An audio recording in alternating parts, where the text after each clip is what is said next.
seorang pemuda bernama Awang. Dia meregangkan tubuhnya. Punggungnya berderit protes seiring suara klakson kelotok yang memekakkan telinga dari Sungai Kapuas. Senja di Pontianak selalu begini, meriah oleh deru mesin perahu dan riuhnya penumpang yang lalu lalang. Sudah setahun lebih ia mendekam di pondok sewaan ukuran 3 kali 3 meter ini, persis di bibir area dermaga Senghi. Bukan pilihan utama, tentu saja. Kuliah di salah satu politeknik di bilangan Pontianak Kota, dengan dompet mahasiswa yang pas-pasan, membuat pondok di sini terasa seperti satu-satunya opsi logis. Oh ya, yang dimaksud pondok di sini adalah kos-kosan bagi anak yang kuliah. Ada suka dukanya. Jujur saja, sukanya jangan ditanya. Mau makan apa saja, tinggal melangkah sedikit. Cai kue panas, bubur pedas, sampai ikan bakar sambal mangga yang pedas nampol. Semua ada. Transportasi air, tinggal lambaikan tangan. Tak sampai semenit sudah dapat kelotok atau perahu air. Malam minggu kalau mau sekedar nongkrong sama teman pun, tak perlu pusing mikir transportasi. Pusat keramaian itu di sini, dan Awang selalu merasa ada denyut kehidupan yang tak pernah padam. Tapi dukanya lebih banyak lagi. Tidur dengan iringan mesin diesel perahu yang menderu, seolah menjadi lagu pengantar tidur wajib. Bau asap knalpot campur amis ikan adalah parfum sehari-hari. Puncaknya tentu saja saat musim liburan tiba. Dermaga ini berubah jadi lautan manusia. Koper-koper besar berseliweran. Teriakan juragan kelotok memanggil penumpang bersahutan. Dan pondok Awang seolah ikut bergetar oleh getaran perahu yang berhenti dan berangkat. Privasi, lupakan saja. Setiap pagi ia akan disambut hiruk-pikuk yang sama. Awang menghela napas, menatap bayangan dirinya di kaca jendela yang sedikit buram. Ia tahu hidup di dermaga ini bukan sekedar tentang tempat tinggal. Ini adalah sekolah kehidupan. Tempat ia belajar beradaptasi, bersabar, dan menemukan keindahan di tengah kekacauan. Esok hiruk-pikuk itu kembali datang, dan Awang dengan segala suka dukanya siap menghadapinya. Waktu itu bulan puasa, kira-kira 2 hari menjelang lebaran. Masih ingat kan, pondok Awang di dermaga Senghi? Nah, ceritanya, Awang lagi duduk-duduk memperhatikan geng juragan kelotok yang sedang asik bermain catur. Sore ba'da asar. Di samping kelotok yang sedang ngetem, ada satu awak kapal lagi mengobrol dengan bapak-bapak berbaju serba hitam. Tidak memakai sandal dan membawa buntelan sarung. Dari cara berpakaiannya, Awang menebak beliau bukan orang Pontianak. Mungkin dari pedalaman. Awak kapal itu lantas menghampiri Awang. "Wang, tolongin tuh bapak-bapak," katanya sambil nyengir. "Dia mau pulang kampung, tapi kayaknya ongkosnya kurang buat nyebrang pulau," kata awak kapal itu. Bapak berbaju hitam itu kemudian mendekat ke arah Awang. "Nak," sapa bapak itu dengan suara parau.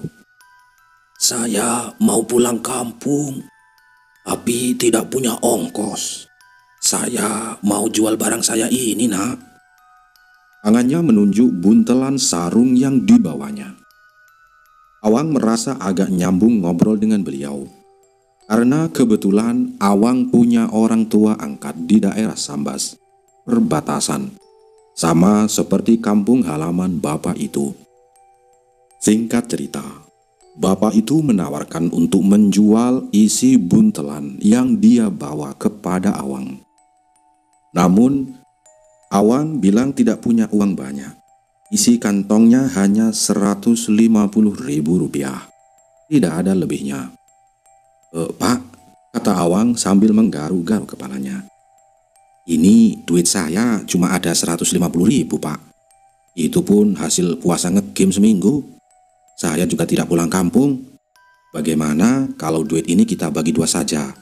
Bapak pegang 75.000, sisanya saya simpan buat makan nasi kucing nanti malam, Pak. Bawa saja isi buntelannya. Tidak usah kasih ke saya. Nanti saya dikira dukun koleksi benda aneh, kata si Awang. Lalu setelah Awang memberikan uang, bapak itu pergi sambil berulang kali mengucapkan terima kasih. Awang kembali melanjutkan aktivitasnya menonton catur. Tidak sampai 15 menit, bapak itu kembali lagi. Dia bilang, isi buntelannya diambil saja lah, Nak. Anggap hadiah dari saya.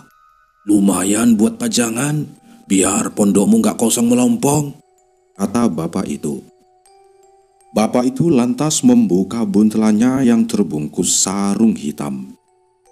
Para juragan klotok yang tadinya asik bermain catur pun ikut kepo. Bahkan ada yang sampai jatuh dari kursi saking penasarannya. Setelah dibuka, isinya adalah kelapa tua. Api sepertinya sudah sangat keras. Kelapa itu masih utuh. Bapak itu meletakkannya di aspal, lalu mengambil batu besar yang biasa jadi gonjalan roda gerobak es kelapa.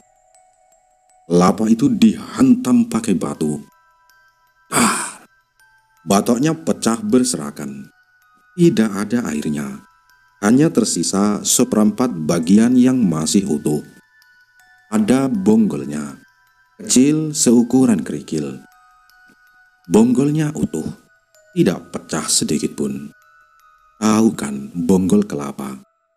Bonggol kelapa adalah bagian pangkal dari tunas kelapa, yang biasanya baru akan tumbuh menjadi tunas atau bakal pohon kelapa.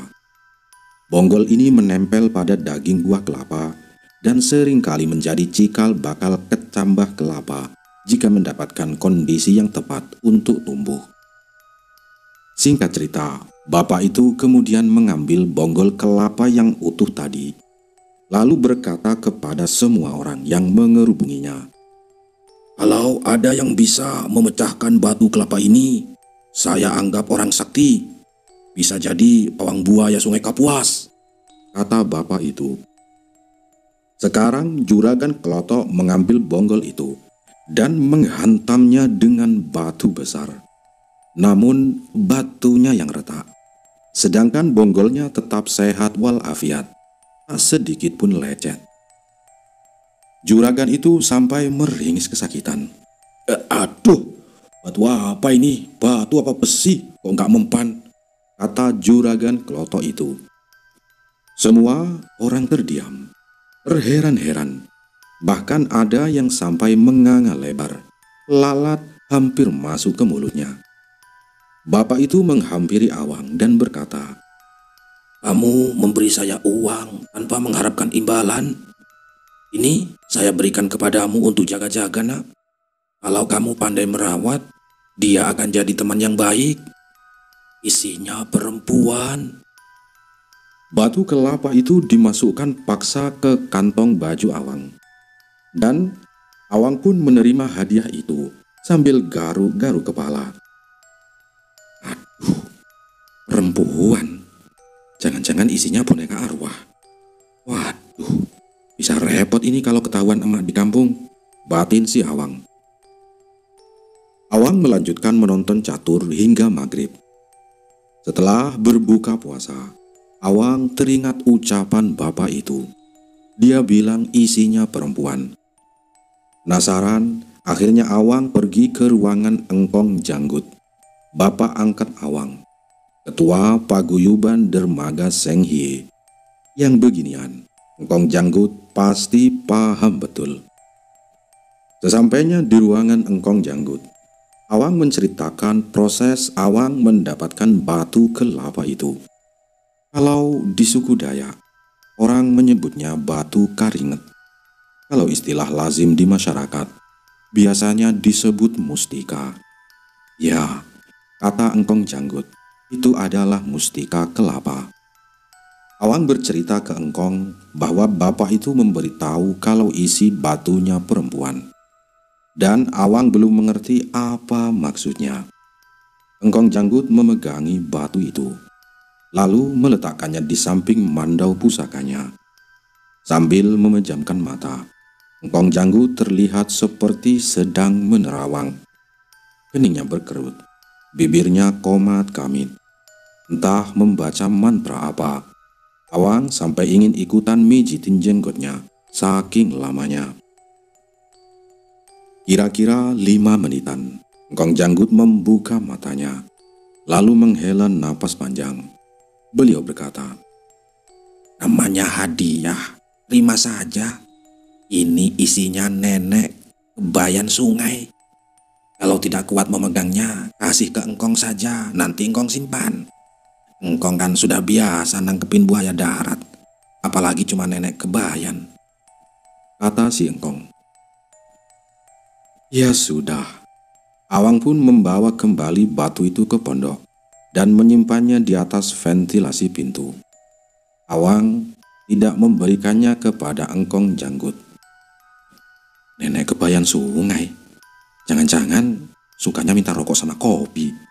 Batin Awang sambil geleng-geleng kepala. Singkat cerita, malam pertama, saat tidur, Awang tidak merasakan keanehan apapun terkait batu itu. Ketika sahur, Awang menengok kembali. Batu itu masih berada di atas pintu. Tak ada yang aneh. Dan Awang juga biasa saja, tidak menganggap batu itu benda keramat atau mistis. Paling juga cuma batu biasa, dibikin heboh biar laku, pikirnya. Namun, benarkah demikian? Di balik tekstur kasarnya, di dalam bonggol kelapa yang tampak tidak istimewa itu, tersembunyi sebuah misteri kuno yang melampaui pemahaman akal sehat. Batu itu bukanlah sekadar hadiah. Ia adalah sebuah bejana, sebuah penjara bagi sesuatu yang telah lama terperangkap. Energi purba yang terkunci di dalamnya berdenyut pelan, nyaris tak terasa, menunggu waktu yang tepat untuk mengungkapkan keberadaannya.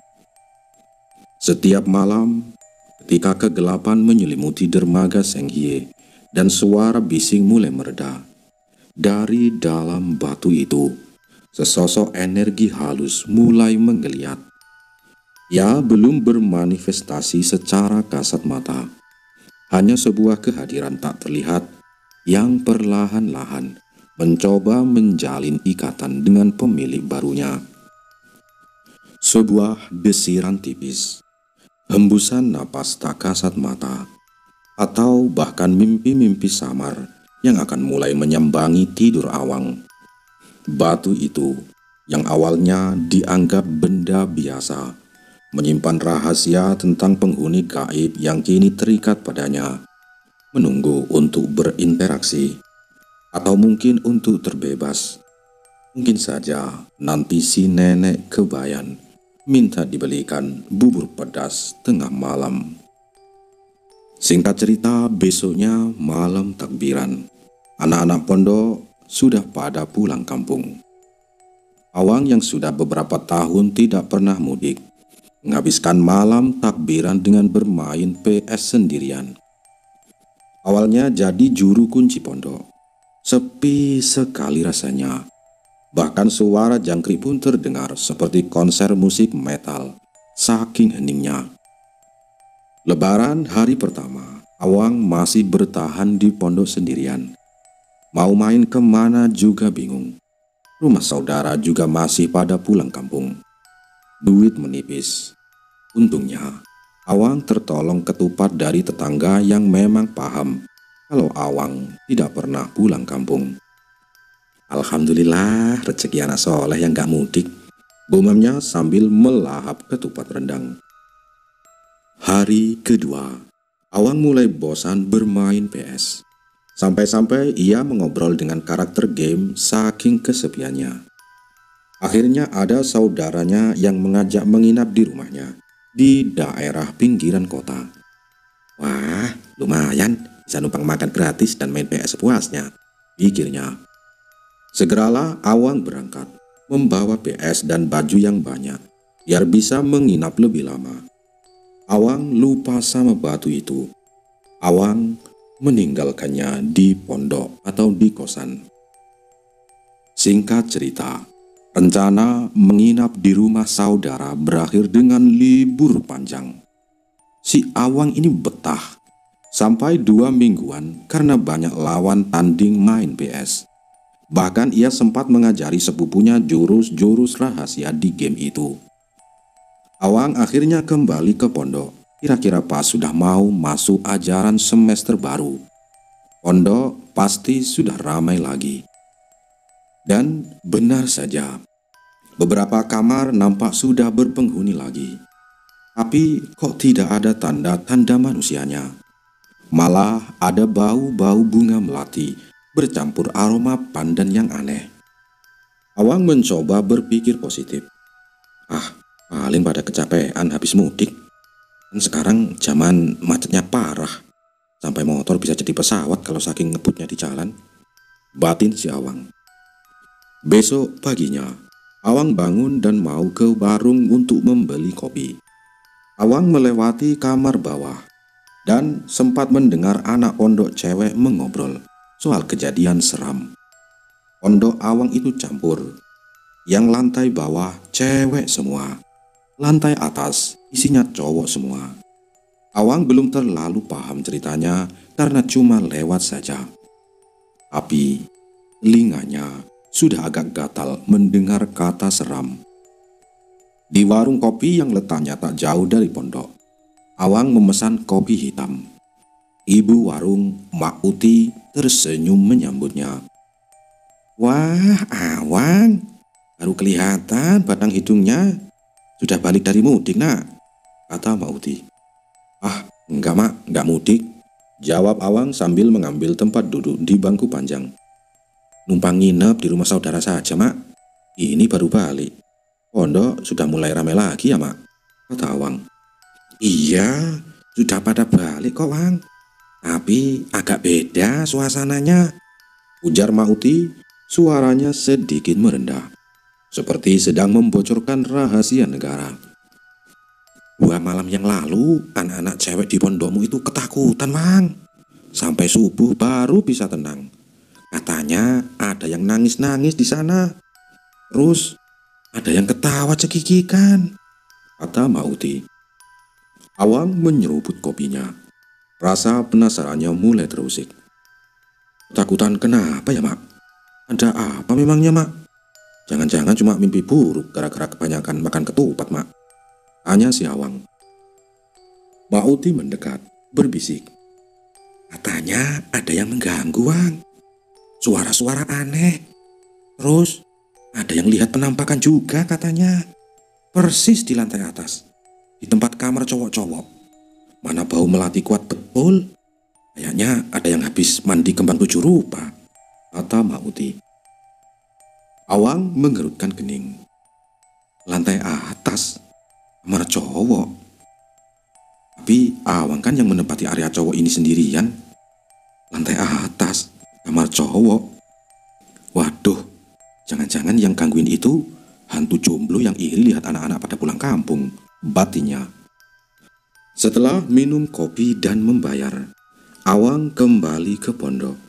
Tak lupa menyempatkan menyapa beberapa anak pondok cewek yang sedang duduk-duduk di depan kamar mereka. Selamat lebaran ya. Gimana mudiknya? Udah capek ya habis macet-macetan di jalan lintas, kata si Awang. Mereka semua menyambut Awang dengan ramah. Anak-anak pondok itu memang baik semua ke Awang. Karena Awang anak lama dan lumayan dipercaya sama yang punya pondok. Jadi apa-apa mereka pasti cerita ke Awang. Termasuk cerita kejadian yang dialami 2 malam lalu pas Awang masih di rumah saudara. Sebut saja namanya Melati. Dia balik lebih awal dari anak-anak pondok lain. Oh iya, di pondok Awang itu kamar mandinya di luar. Nah, si Melati ini ceritanya waktu itu atau waktu kemarin lagi mandi sore menjelang maghrib. Suasana masih agak sepi karena belum banyak anak-anak yang pulang ke pondok atau ke kosan. Saat lagi mandi, si Melati merasa ada yang memperhatikannya dari atas plafon kamar mandi. Dia mendongak, tapi tidak ada apa-apa. Melati lanjut mengguyur badannya. Air membasahi wajahnya, dan begitu matanya terbuka, sebuah pemandangan mengerikan terpantul di permukaan bak air yang tenang. Sebuah bayangan kepala dengan rambut panjang menjuntai ke dalam bak air. Rambut itu hitam legam, tampak basah dan acak-acakan. Wajahnya tidak terlihat jelas karena terhalang oleh helai-helai rambut. Tapi Melati bisa merasakan sepasang mata menatapnya dari balik kegelapan. Jantung Melati serasa berhenti berdetak. Suasana yang tadinya sejuk langsung berubah membeku. Aroma Melati yang memabukkan menyeruak, bercampur dengan bau anyir yang samar. Si Melati mematung. Tubuhnya gemetar hebat. Ia berusaha menggerakkan bibirnya, tapi suaranya tertahan di tenggorokan. Bayangan di bak air itu bergerak sedikit, seolah mencondongkan diri lebih dekat. Dan dari balik juntai rambut itu, terdengar bisikan yang sangat dekat, seolah di telinganya. "Kau sendirian. Mau kutemani?" Bisikan itu tipis, namun terasa menusuk langsung ke relung jiwa. Melati sudah tidak tahan lagi. Dengan sisa tenaga yang ada, dia menjerit sekencang-kencangnya. Jeritan memecah kesunyian senja, mantul di dinding-dinding pondok yang kosong.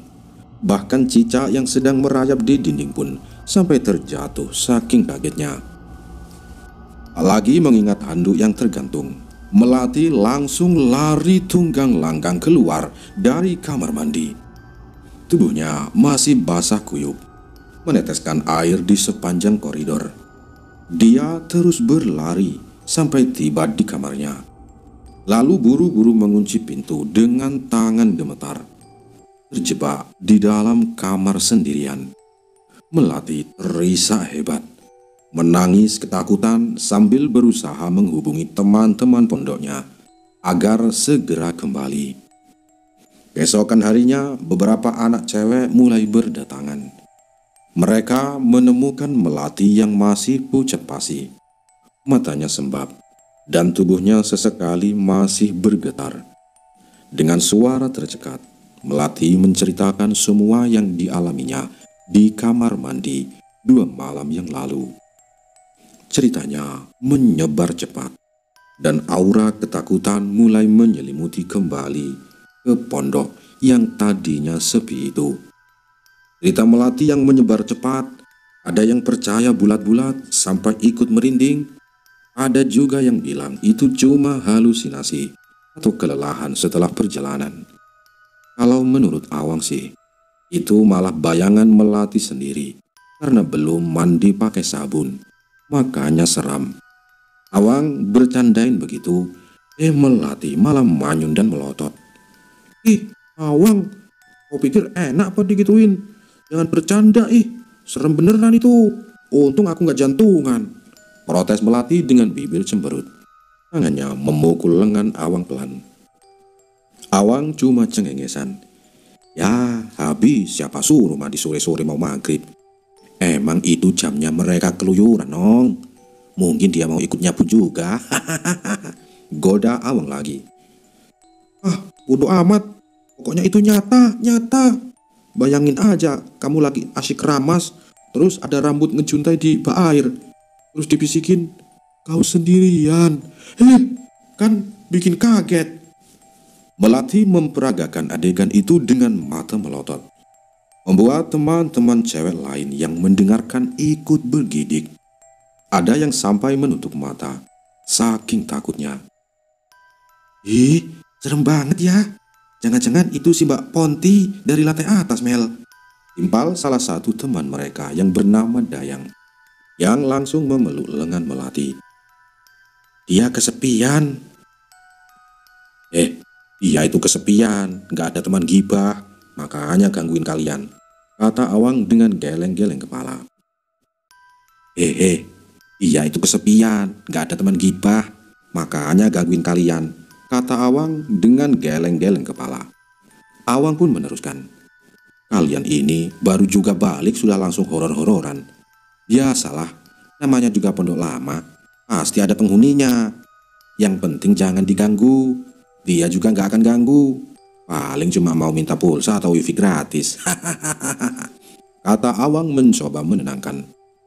Padahal dalam hati Awang mulai teringat pada batu kelapa yang tergeletak di atas ventilasi pintu kamarnya sendiri, yang kata Engkong Janggut isinya adalah nenek kebayan sungai. Apa mungkin ada hubungannya? Jangan-jangan si nenek kabayan itu lagi cari teman mandi bareng. Intinya si Melati ini trauma berat. Ia bersikeras tidak mau tidur sendiri di kamarnya yang sekarang terasa seperti kuburan. Pokoknya enggak, tidur di sini sendirian sama saja bunuh diri. Nanti kalau si Mbak Ponti datang lagi minta disisir rambutnya, aku bakal pingsan, rengek Melati sambil sesenggukan. Akhirnya dia numpang tidur di kamar sebelah, yang kebetulan dihuni oleh dua anak pondok lain, Dayang dan Lela.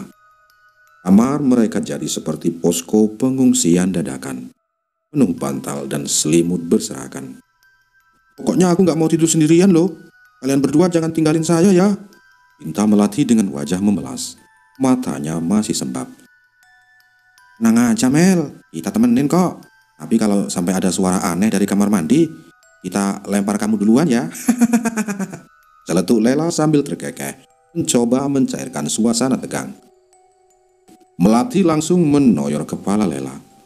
Sialan kamu, teman macam apa itu? Nanti aku bilangin emakmu, biar gak dikasih duit jajan kamu, kata si Melati. Meskipun suasana sedikit mencair dengan gurauan, ketegangan itu tetap terasa. Mata-mata mereka sesekali melirik ke arah lorong yang gelap, seolah takut ada bayangan yang tiba-tiba muncul sambil menyanyikan lagu daerah. Malam itu, di pondok yang biasanya ramai oleh gelak tawa, kini diwarnai bisik-bisik dan kecemasan yang samar. Awang tahu, ini baru permulaan. Kejadian berikutnya, giliran tetangga kamar lain yang kena. Namanya Sasi. Dia balik kerja malam. Jam sudah menunjukkan pukul 11 lewat. Suasana pondok sudah sepi.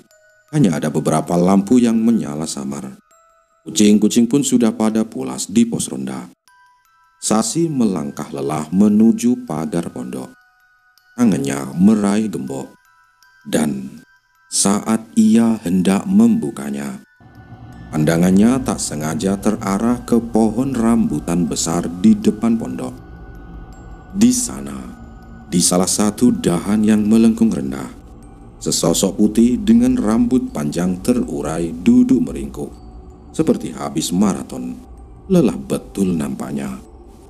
Bukan, itu bukan ilusi. Itu benar-benar ada. Wajahnya samar dalam temaram. Tapi Sasi bisa melihat sepasang mata merah menyala yang menatap lurus padanya. Mulut sosok itu tersenyum, atau lebih tepatnya menyeringai lebar, memperlihatkan deretan gigi yang tak wajar, seperti habis makan buah naga 1 kilo. Aroma melati yang kuat menusuk hidung Sasi, bercampur dengan bau tanah basah yang aneh. Detik itu juga, seluruh darah di tubuh Sasi serasa membeku. Kakinya lemas, tapi instingnya berteriak untuk lari. Sebuah suara cekikikan halus melayang dari atas pohon. Suara itu terdengar seperti bisikan mematikan yang perlahan berubah menjadi tawa panjang.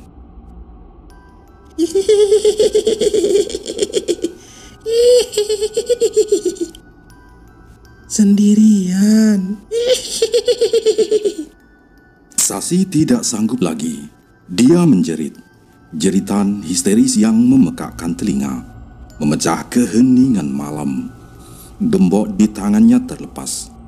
Ia berlari sekencang-kencangnya masuk ke dalam area pondok, sambil terus berteriak dan menangis kencang. Neng Ponti, ada Neng Ponti di pohon rambutan. Dia senyum-senyum gak jelas. Tolong. Suara jeritan Sasi membuat satu pondok keluar semua. Pintu-pintu kamar terbuka satu persatu, menampilkan wajah-wajah bingung dan panik. Awang yang baru saja hendak terlelap langsung meloncat dari kasur. Ia keluar kamar dan mendapati Sasi sudah terduduk lemas di lantai. Risa ketakutan menunjuk-nunjuk ke arah pohon rambutan dengan tangan gemetar. Ada dia, Wang, di atas pohon. Dia senyum-senyum ke aku. Minta rambutan dia kayaknya. Racaunya terbata-bata. Awang segera berlari ke arah pohon rambutan. Angin malam berdesir, menggoyangkan dedaunan. Ia menyipitkan mata, mencoba mencari sosok yang dimaksud Sasi.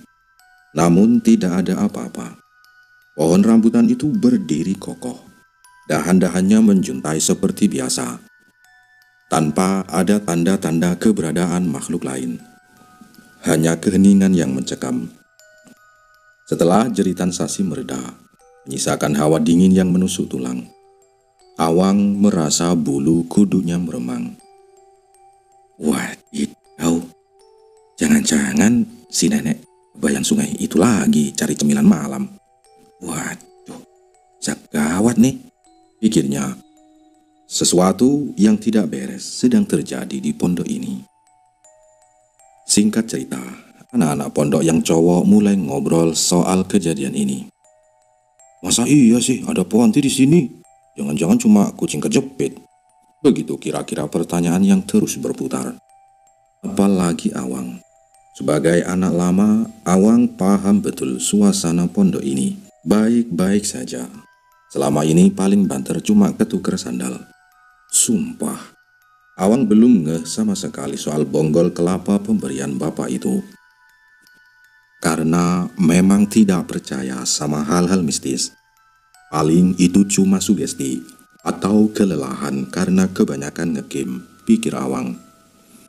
Nah, sampai suatu hari, anak cowok kamar belakang balik kerja malam juga. Kira-kira jam 12-an.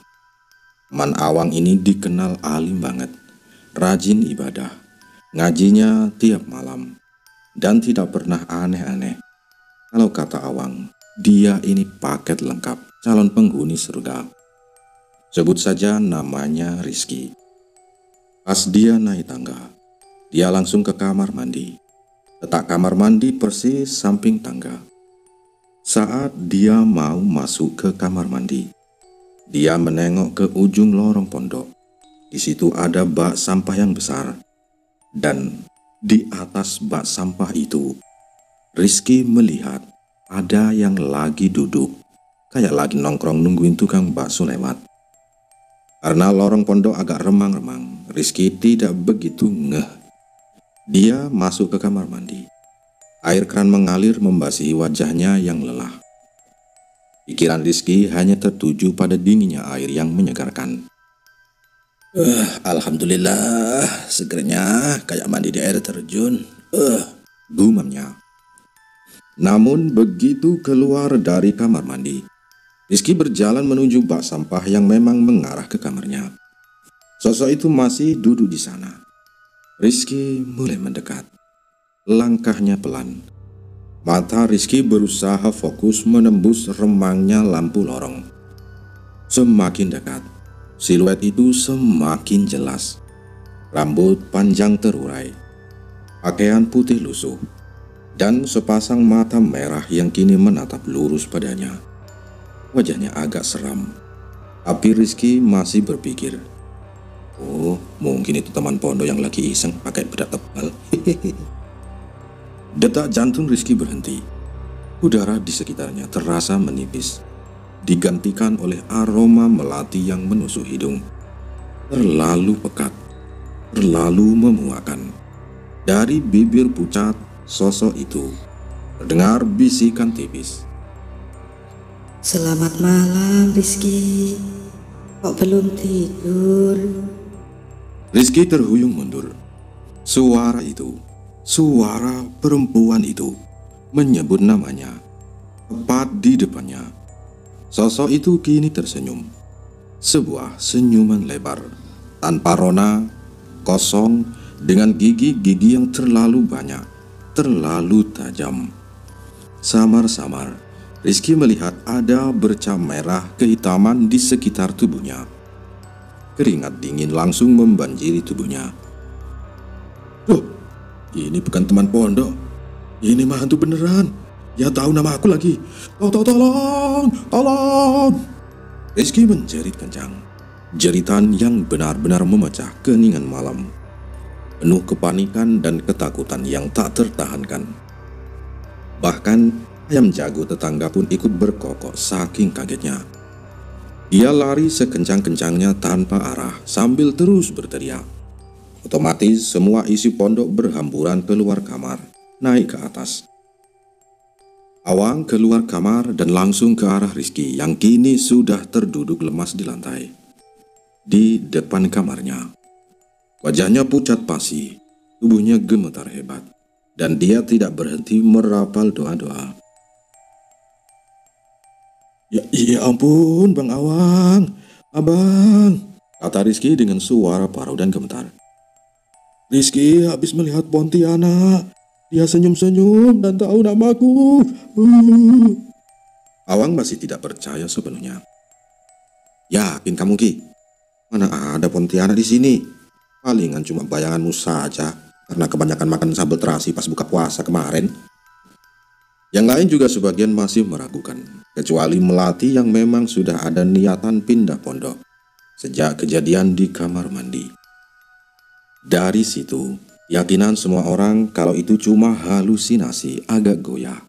Terutama Awang yang kini mulai merasakan hawa aneh menyelimuti pondoknya. Singkat cerita, berbekal 3 kejadian itu, ditambah kejadian lain yang mirip-mirip, akhirnya Awang jadi teringat dengan batu bonggolnya.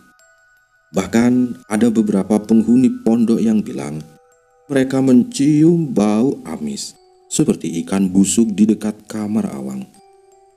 Awang hampir lupa sama batu itu. Ia segera mengecek di atas pintu, dan batu itu masih ada. Posisinya saja agak berubah.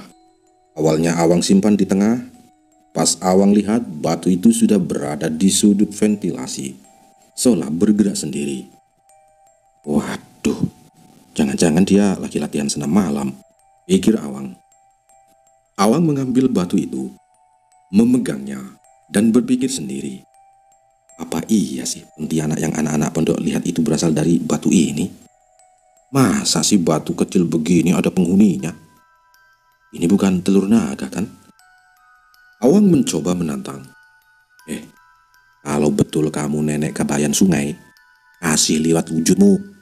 Kasih lihat wujudmu sekarang juga. Jangan cuma bisik-bisik doang. Nanti dikira lagi teleponan sama pacar. Awang sudah malang melintang tinggal di tempat-tempat yang katanya angker. Beberapa kali juga disengin, tapi memang tidak pernah melihat wujud. Kalau suara atau sekelebatan saja sih sering, tapi wujudnya saja yang belum pernah terlihat. Makanya Awang penasaran. Awang meminta dia menampakkan mukanya. Beberapa detik atau menit, tidak ada reaksi apa-apa. Batu itu cuma diam saja, seolah mentertawakan tantangan si Awang. Malam itu Awang membaca buku sambil tiduran di kasur. Karena belum berniat tidur, posisi Awang membelakangi pintu kamar tempat batu itu disimpan. Posisi normal tidur Awang sebenarnya menghadap pintu kamar. Tapi saat membaca buku, Awang pun ketiduran. Tengah malam, Awang terbangun. Dadanya seperti ada yang menindih. Sesak sekali. Awang mencoba bangun, tapi tidak bisa. Tangan mau menarik bantal terasa berat sekali. Tidak bisa bergerak sama sekali. Mata Awang terbuka. Ia mencoba berteriak, tapi suara tidak bisa keluar. Orang bilang ini rep-repan atau ketindihan. Jangan-jangan aku digendong genderuwo nih, batinnya panik. Awang berusaha bangun membaca doa, dan akhirnya kepalanya bisa bergerak. Tapi badannya belum bisa, masih berat. Awang menengok kanan kiri, ke arah kaki, menengok ke atas tidak ada apa-apa. Namun, begitu mendongak ke arah pintu, saat itulah Awang langsung melek seada-adanya. Dia nongol, melayang di atas pintu. Posisi kepalanya terbalik. Awang melihat dia menunduk. Rambutnya panjang sampai ke kakinya, memakai gaun warna merah. Posisi kedua tangannya lurus di samping badannya. Mukanya tertutup rambut. Awang saling pandang dengannya. Badan Awang susah bergerak. Mau teriak, tapi suara tidak keluar. Wah, ini mimpi apa nyata ya? Kalau nyata, waduh, lumayan bisa jadi bahan cerita ke teman-teman. Kira-kira 2 menitan Awang melihatnya melayang seperti itu. Posisi badannya belum berubah. Awang menenangkan diri dan mencoba membaca doa dalam hati. Dalam posisi head to head begini, Awang mencoba berbicara dengannya. Sudah, aku sudah lihat kamu. Sekarang kamu boleh pergi, kembali ke rumahmu. Nanti kalau butuh teman ngobrol, kabari saja ya. Tapi jangan malam-malam begini. Aku ngantuk, kata si Awang. Rasanya si Awang bicara begitu, tapi suaranya tidak keluar. Dan sepertinya dia mendengar. Dia mulai pindah posisi, melayang ke arah Awang.